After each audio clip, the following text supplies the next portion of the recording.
This story will challenge your understanding of reality. I've never had this conversation publicly. Literally a game changer. The mainstream media wouldn't touch it. We are at a turning point in human history. People's right to know. There is a real phenomenon here. There's no question about that. It's the biggest story ever, really, isn't it? It is. It absolutely is. I mean, there's no doubt about that.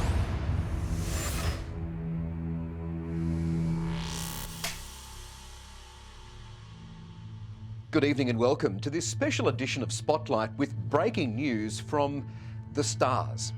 Tonight we bring you critical new witnesses and revelations in our ongoing investigation into the UFO phenomenon. And we'll reveal startling information about an Australian cover-up sanctioned by the highest levels of government. Now, shortly I'll be joined by investigative journalist Ross Coulthart, who for the past 3 years has traversed this planet in a search for evidence of life on others. What he's about to reveal will stun even the sternest of skeptics. This is a very real phenomenon. This is coming directly from the Pentagon. This, not of this earth. We have no idea its intent. You know, it was absolutely mind-blowing. We don't know where these things are coming from.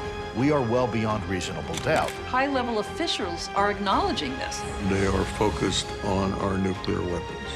Highly trained observers, I was stunned to my core. fighter pilots, Circular. radar data, So extraordinary. Iranian UFOs. at the same time, at the same place. Choo, choo, choo, choo. The object knew where they were going. I want to know the truth, Ross. This is real.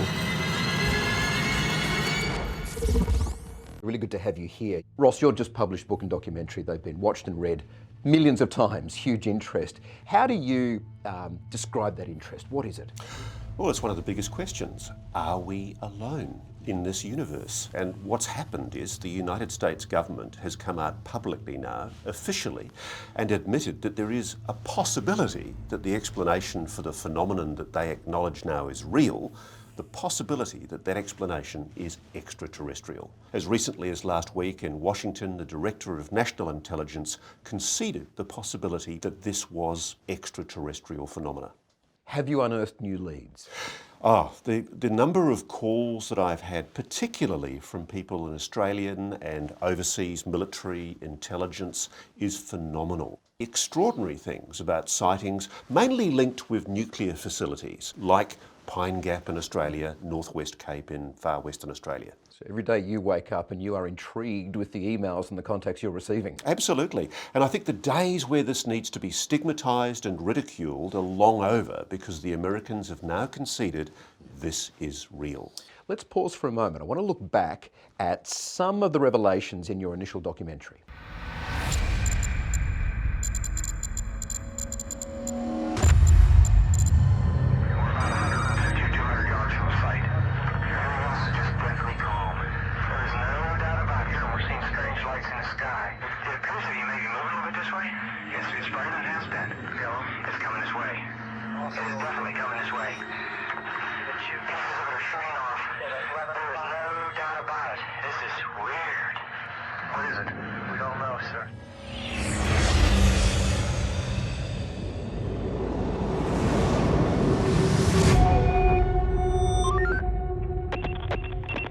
We're at a really interesting time in history here where I think for the first time since World War II, the US military is actually quite openly admitting that there's a mystery it can't explain.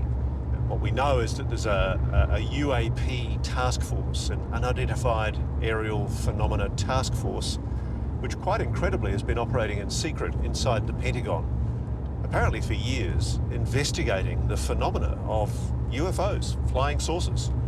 Strange craft in our skies. There's a whole fleet of them. Look on the ASA. My gosh. Look at that thing. We may be looking at a situation where we've got to consider the possibility of intelligent, non-human life for the first time on this planet. My gosh. That's not our LNS though, is it? It's not. It is LNS, dude. Well, if there's a look at that thing. We have the sensing apparatus to detect objects. And as we found with the recent DoD videos, we are detecting objects, and they are highly anomalous in nature. And they're not any known human technology that we know of.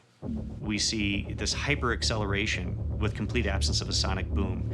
We see the objects have the ability to hover and then rapidly accelerate in the blink of an eye.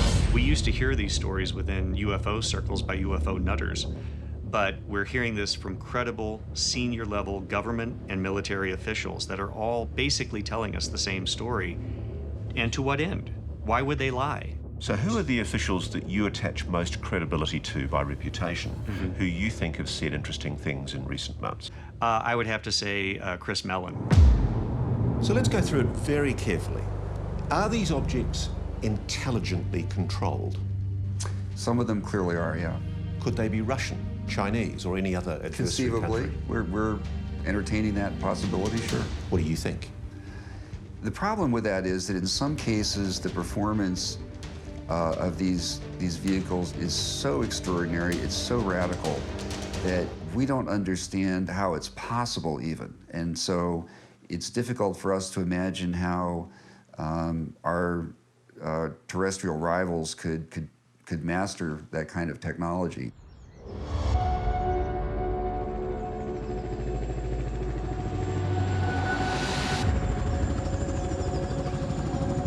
In April last year, here at the Pentagon, the US Department of Defense made an unprecedented admission.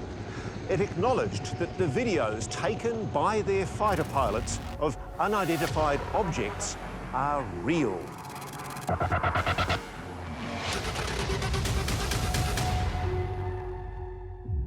So, if they're not ours, if they're probably not Russian or Chinese or any other potential adversaries, does that mean they're alien?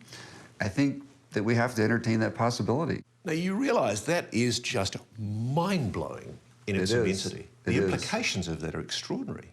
We're talking about the possibility of alien life visiting this planet.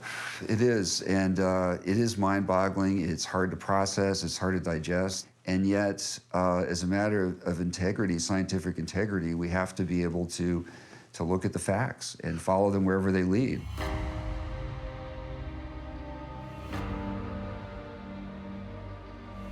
When we look at decades-long denials on the part of the US government and military forces with regard to the UFOs, they denied, they denied, they denied.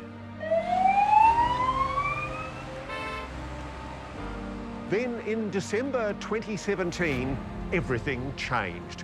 One of the world's greatest newspapers, the New York Times, revealed the existence of a Pentagon unit secretly investigating UFOs. And even more extraordinary, it had the videos to prove it. He saw this white oblong object, which he said looked like a tic-tac, kind of zigzagging around over the surface of the water. What were the primary revelations in that story that made people, probably for the first time, sit up and say, wow, UFOs are real?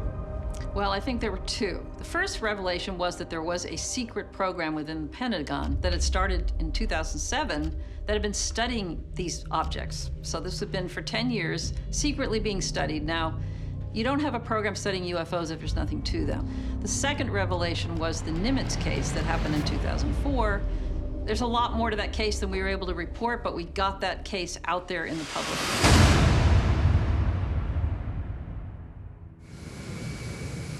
We were going to do high-fidelity air defense training. We launched the good guys off the Nimitz, launched the notional bad guys off the beach, and they go at it.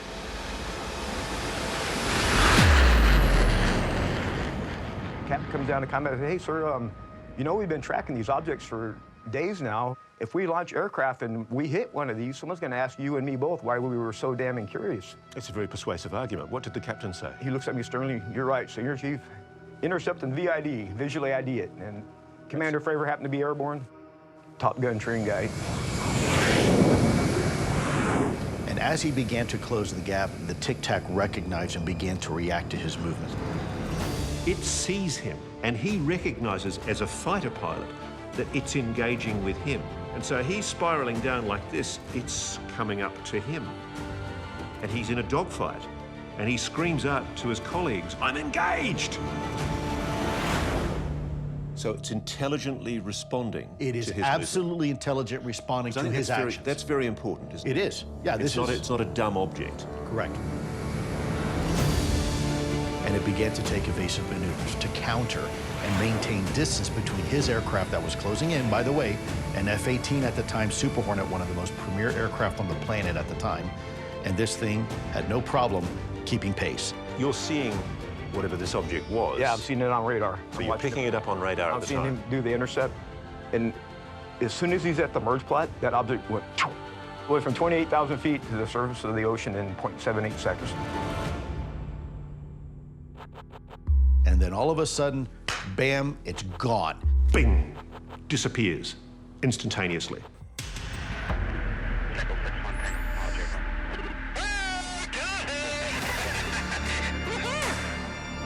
The accelerations that were observed would destroy 5 or 10 times over any craft that we can design or build today.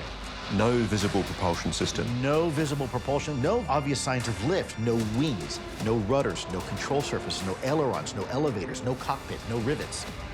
My gosh. All right, Ross, since then, a lot has happened. There's been quite a few developments. What's been the most significant development? The biggest thing is that the Congress is now taking this seriously. They're demanding reports from all of the intelligence agencies, from the Defence Departments on the phenomena. They're demanding transparency.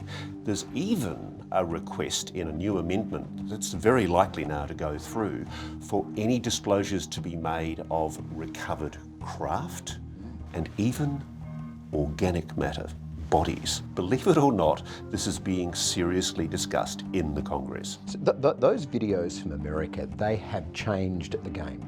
They have. The New York Times, when those videos were published 4 years ago this year in December, they changed everything. It was a totally new paradigm, especially when the United States government was forced to admit that it couldn't explain the phenomena.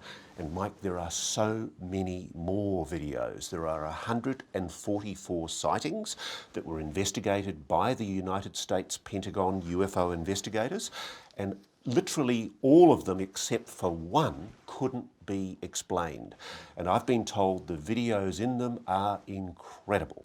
Identifiable, metallic, silvery objects, disc-shaped craft, clearly visible flying within 50 metres of a jet fighter. But Ross, the biggest mystery centres around a mass sighting in suburban Melbourne. That's right. It's the biggest mass sighting in the world. Hundreds of Melbourne school children, along with their teachers, witnessing an event so strange and implausible it would change them for life. Officially, the dazzling silver UFOs seen hovering above the school oval that April day in 1966 never existed. But for those who were there, it was real. Terrifyingly real.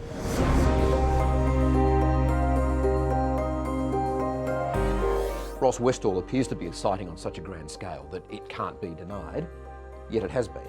It has been, and in fact the real situation is the government's basically ignored it. Even though these people, 180 to 200 plus people, have said they saw these elliptical disc-shaped objects hovering over a school in broad daylight 55 years ago, no government official has ever provided any explanation for what happened. There's one guy who's done a very thorough investigation, tracking down those witnesses. His name is Shane Ryan. This is his story.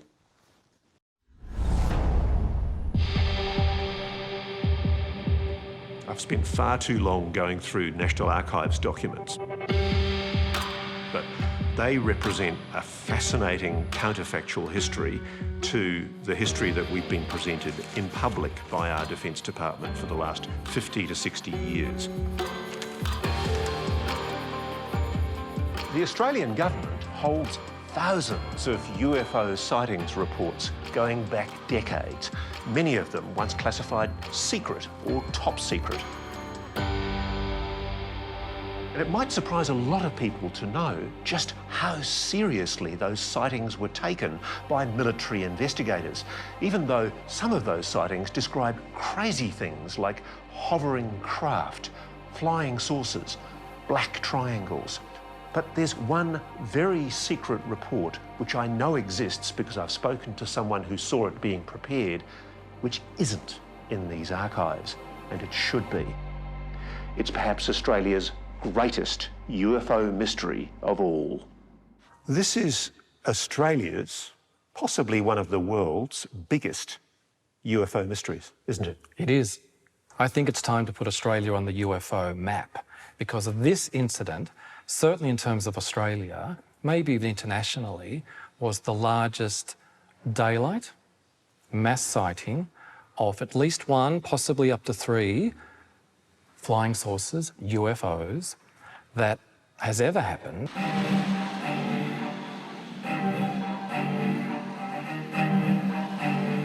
Melbourne, in the sunny, suburban, swinging 60s. What a time to be stuck at school. Westall High School, a college of about 600 pupils in Melbourne's southeast. I was a very young man in those days. I was teaching a year 9, I think it was, class, teaching science. Just before morning tea, the door flung open. A young girl rushed in. Mr. Greenwood, there's a flying saucer. Mr. Greenwood, there's a flying saucer.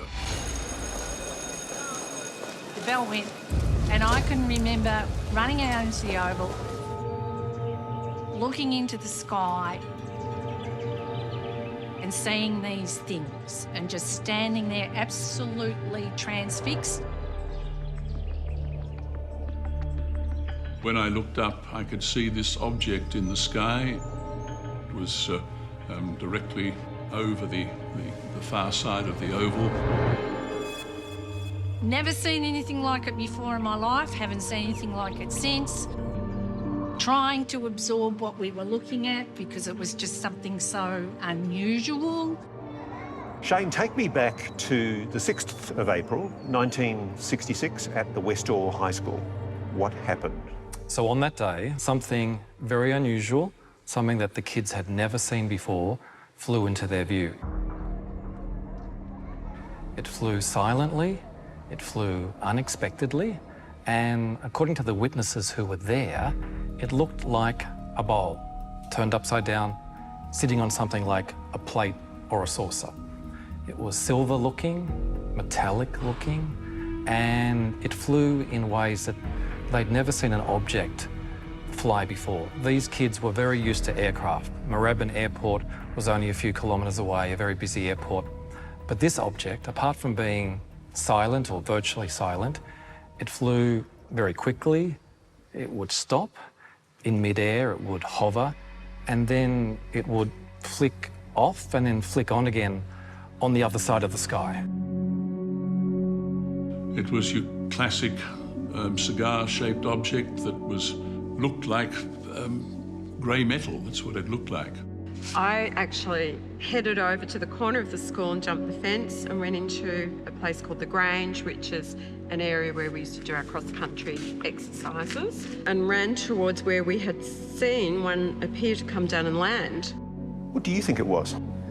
I'd love to know what it was. After 16 years of researching this story and talking to hundreds of witnesses, literally hundreds of witnesses, people who saw the object, some as close as a few metres away, I still don't know, but I feel as though I can say what it wasn't. I feel as though I can say it wasn't an aircraft, it wasn't a balloon, it wasn't a kite, it wasn't a drone, but it was something that, in a way, shouldn't have been there that day. You actually saw one of the objects land? Yes. Well, I didn't see it land, but I did see it on the ground in front of me. I could feel a heat and hear this buzzing sound, and I could see purple lights all around it. I no sooner got there, and within, I'd say, a minute, it just raised up off the ground really slowly, just kept on rising to probably about 3 or 4 metres, maybe a bit higher, and then it turned on its side and just almost just disappeared, just went straight up like that. And I looked up in the sky and I could see the other two.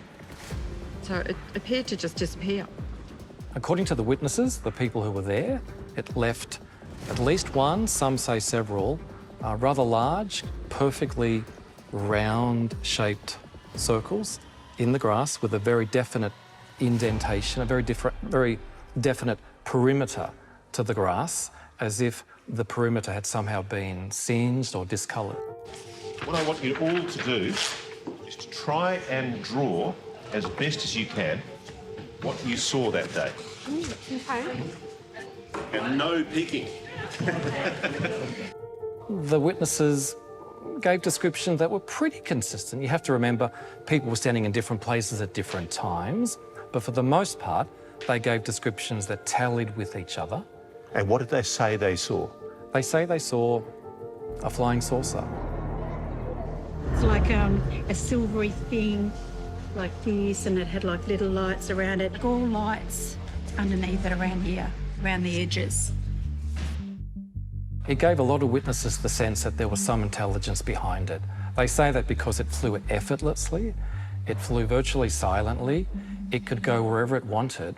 And for the witnesses who saw 5 very regular-looking aircraft like Cessnas flying close to the object, as if it was the planes were trying to chase the object and catch up to it, the craft very easily, completely outflew those aeroplanes. How many witnesses have you interviewed in the 16 years that you've been researching this who actually saw the craft? I think at last count, because I've had a few witnesses come forward just in the last few weeks, and I get new witnesses coming forward, probably one every couple of months. But at the moment, I think I'm up to somewhere around 180. 180 people? Something like that. A very similar number to that, and more who saw the traces that were left behind, apparently, by the craft on the ground. What did you see? The circular area, look, the trampled grass, and there were guards around it, and there were people in there with equipment. Do you believe the witnesses? I absolutely believe them. What do you believe happened that day? Well, I've spoken to so many of the witnesses over these years, and they're very ordinary people who tell an extraordinary story at no particular gain to themselves and often at some cost to themselves, because people often don't believe other people when they tell extraordinary stories. Well, let's talk about that. There's been a lot of ridicule, hasn't there, directed at the whole issue of flying saucers, UFOs, generally. Is it deserved in the Westall case? It's absolutely undeserved.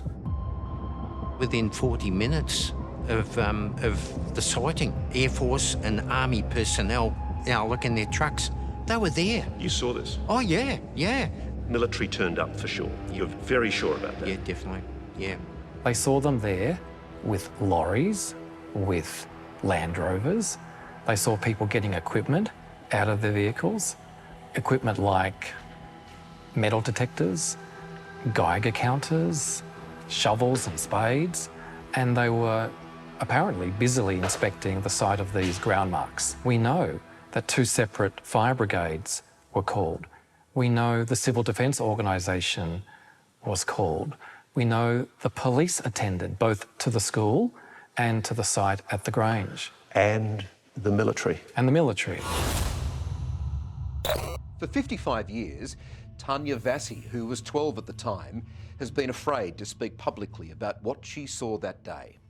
Afraid because she was warned off. Soon you'll hear from her, but first, let's look at the extreme steps taken by sinister figures to shut the news down and shut eyewitnesses up. What do you say to the fact that officially there is no government report into this matter? Well, because they buried it, you know, they hid it. 2 weeks later, a knock on the door, and when I answered it, there were 2 people there, one in plain clothes and then the other one, Senior Air Force. Obviously, Senior had a good many rings on his sleeve, and they told me that I was wrong, that I hadn't seen anything. And when I tried to explain to them that they weren't there, I was, and I knew what I saw, and Well, I think the first suggestion was that you'd be ill-advised to go on saying that because clearly you were drunk on duty and that will have to be reported to the Education Department and of course you'll lose your job. They were threatening you? Oh, absolutely. I was threatened. You're describing officials from our government trying to gag you from telling the truth about what you saw. Which is quite interesting when you realise that officials from another government, 12 months later, begged me to speak about it. The Office of the President saying... Let's be clear here, this is the President of the United States. Yes, the President of the United States. The President of the United States. The President had authorised the establishment of a board of inquiry or an inquiry to inquire into issues of unidentified flying objects, and that they were sending out somebody who I believe turned out to be Mr... I think it might have been a Professor James McDonald. James McDonald, that's the one. Officially, he was working for the US Navy, but in his spare time he's checking many Australian reports of UFOs and comparing them with American reports. His aim is to see if the reports tally, in short, whether UFOs constitute a global phenomenon. In Melbourne, he's talking with Brian King.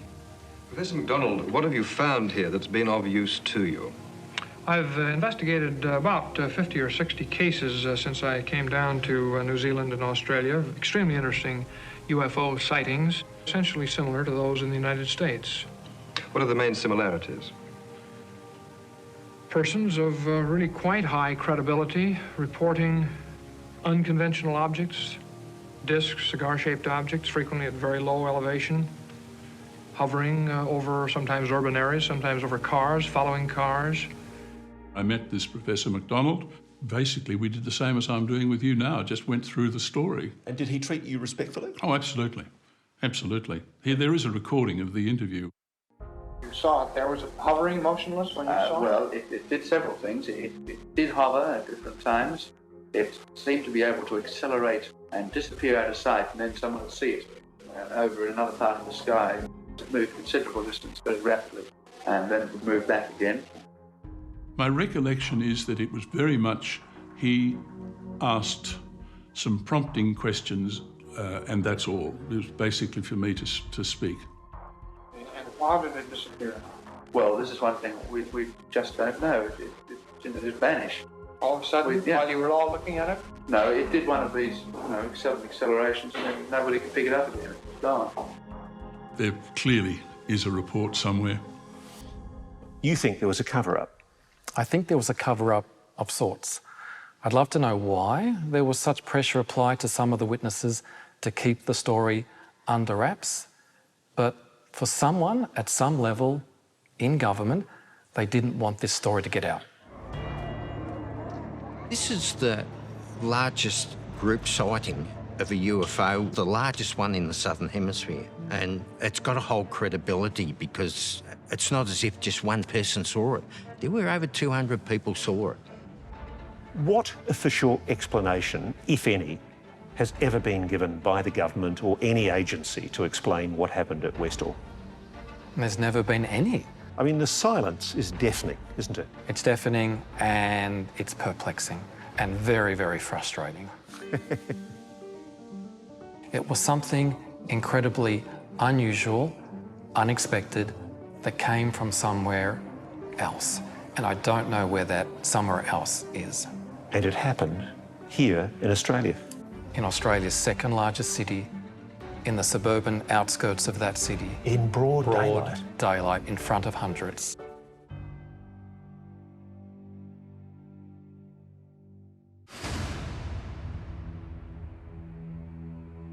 Joining Ross and I now is former Westall student Tanya Vasi. You've never spoken before about this. This is the first time. You were one of the first to see that UFO hovering that day. What did you see? I saw a shiny two-story disc. It certainly wasn't anything that we'd ever seen.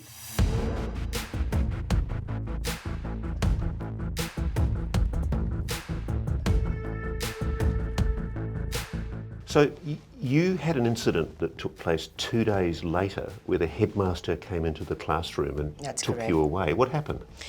Well, he took me to a room which I presume was a parent-teacher interview little office, and there were two gentlemen waiting there, and I was with them probably for about 15 minutes, being questioned. Did they say who they were?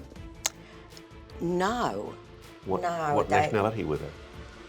Definitely American. Americans? Yeah. They didn't want me to speak of the incident to absolutely anybody, and because it was in the interest of national security. So we want you to keep this under your belt and not discuss it with anybody. Did they try and explain to you what it was? Did they? Yes, even... they did. Yeah. One of them actually told me that it was a very special weather balloon. Did you believe that? No, not even. No, not at the age of 12. I knew better. I know what I saw, and it was definitely not a balloon.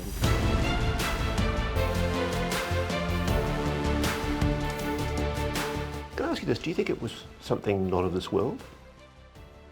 As an adult now, yes, I do. Yes, I do. Definitely. I no longer care what people think. I saw what I saw. I know what I saw. I was not the only one. Yeah.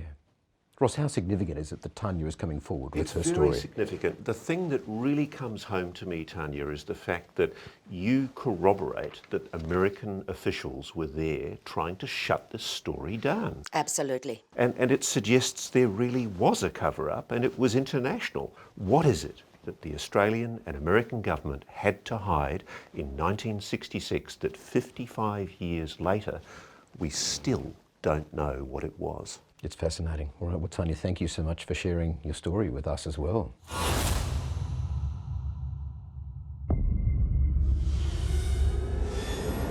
Just as a matter of interest, what questions did you think I was going to ask? I thought you were going to ask some questions about aircraft. It sounds like you're going to ask questions about UFOs. Well, we'd be very interesting to hear your views on this. You heard it there, Ross. I mean, when Peter Whish-Wilson raised this in Parliament only last month, the topic of UFOs, I think it's fair to say that he was met with a lot of mirth. He's insisting, though, that this is no laughing matter. Why is he passionate about this? Because he's hearing what I'm hearing from military personnel, not just in Australia, but all over the world. They're seeing these things, and whether it's being reported up the line or not, I think our Air Force, our military commanders need to start taking it seriously, because if, as the Americans have discovered, this is a threat to flight safety, this is a potential national security issue, we need to engage with it, we need to study it, we need to understand it, whatever it is.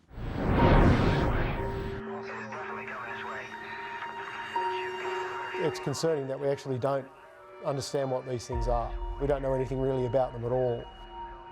I probably couldn't have justified asking this question at Senate estimates or using the Senate's resources if it hadn't been for these extraordinary revelations that we've seen in recent months, including the Pentagon saying this is very real. I got the impression that when you asked questions about UFOs, UAPs at Senate estimates, neither the Air Marshal nor the Minister were prepared for your question. No, they certainly didn't appear to be around their brief. Which surprised me, considering we saw a significant report released by our close friend and ally, the United States, only 4 months prior to that. We'll certainly be having a round two. It'll be interesting to see if their attitudes change when we ask them more questions in the future.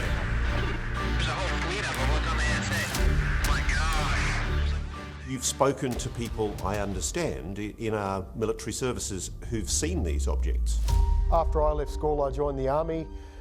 One of my lifelong friends joined the Navy, and we hooked up nearly 20 years ago after we both got out of the services. And he just came out with this bizarre story of a close encounter he'd had while on operation. And I've been intrigued ever since.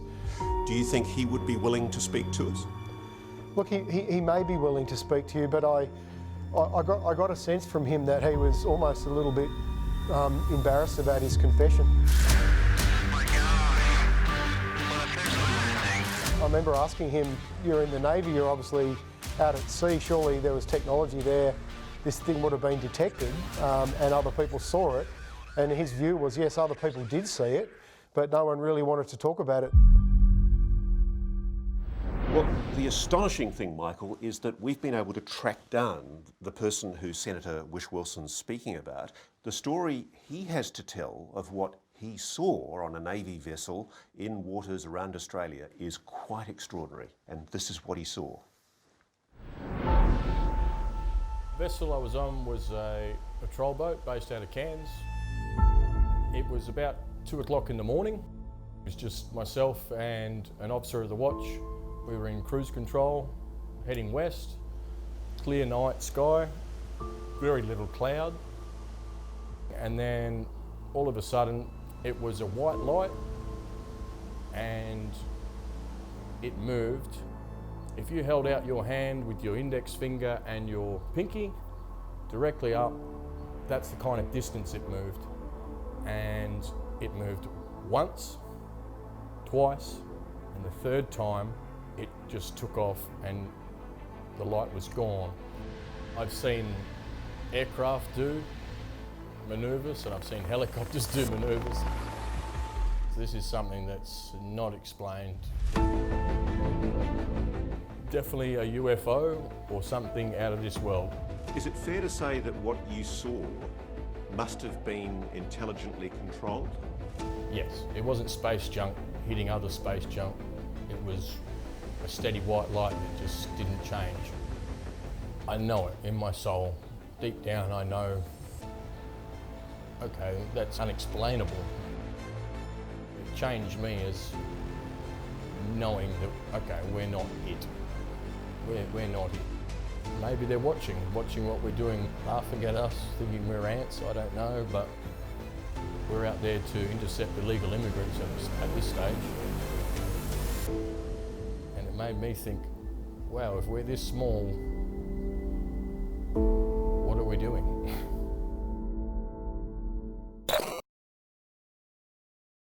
Tonight we've been exposing the secrets, cover-ups and conspiracies of the UFO phenomenon. Before we leave you, not many people know this, but on the far western tip of our continent is Australia's very own answer to Roswell. And Ross, you went there as part of your investigation. Sure did. And if we are being watched from above, then it may provide the answer as to why. I think that something extremely anomalous and unusual is still happening up at North West Cape.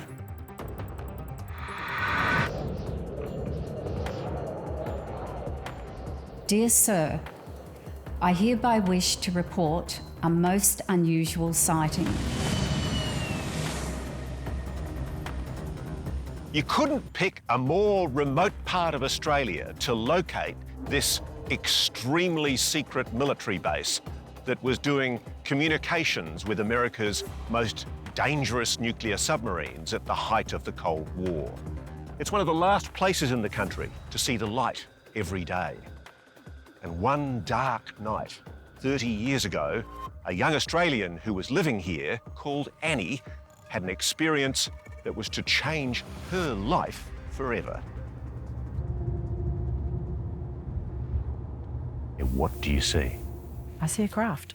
I see a diamond-shaped craft hovering literally straight above the vehicle. Are there lights? Yes, there's lights on the bottom of it. How big is it? I would say 2 to 3 cars in length. Any noise? Nothing. There wasn't a single sound coming from this. Within seconds it shoots up, straight up in the sky, like faster than you could watch it, and then it comes down over here.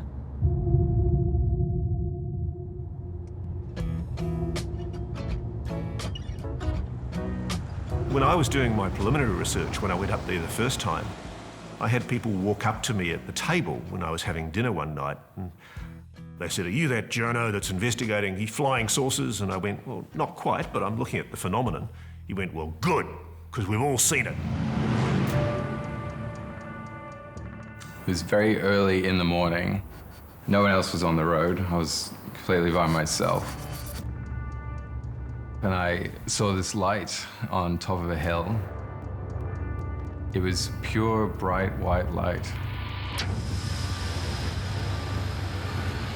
The only thing I could think of like that was if it was to do with the military. I have absolute clarity of that memory. It was definitely solid, definitely solid. An oval, the size of a car. Forgive me, why didn't you stop?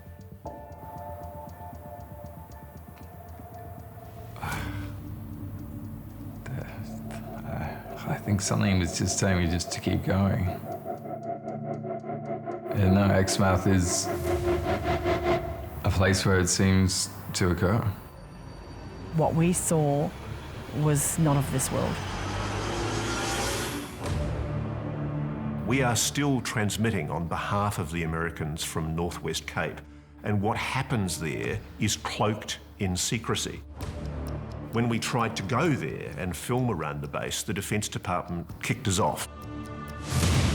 Channel 7's out the back taking photos of possibly film. And it's going to get lots of people's attention. And it's going to raise a lot of eyebrows. And I would prefer you left.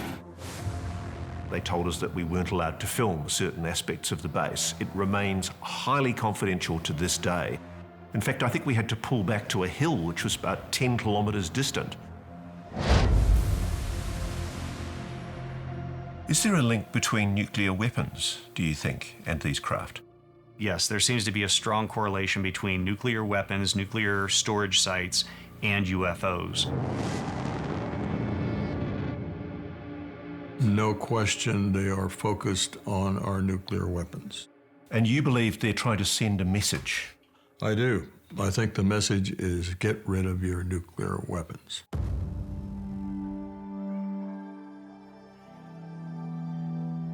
Why would these objects, these craft, be taking an interest in a place like Harold Holt Naval Communications Station? Well, you know, these craft have shown the ability to disrupt communications. And so if it came to the point where we had to use communications from that facility, they could have disrupted those communications. I think this is simply a message to us humans to deactivate all of our nuclear weapons and basically go another direction, and also to learn how to live with each other in peace.